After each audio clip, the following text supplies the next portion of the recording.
Ever wonder how scammers attempt to use stolen credit cards on platforms like Worldremit?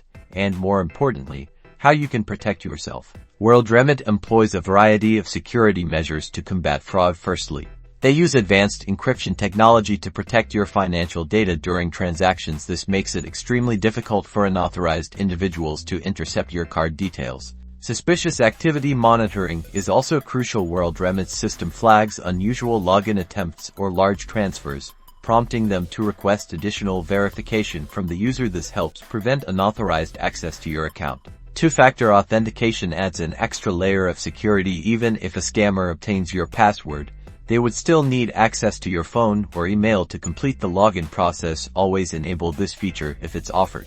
Regularly reviewing your transaction history is also essential. Immediately report any unfamiliar transactions to both Worldremit and your bank or credit card provider. Early detection can minimize the damage caused by fraud.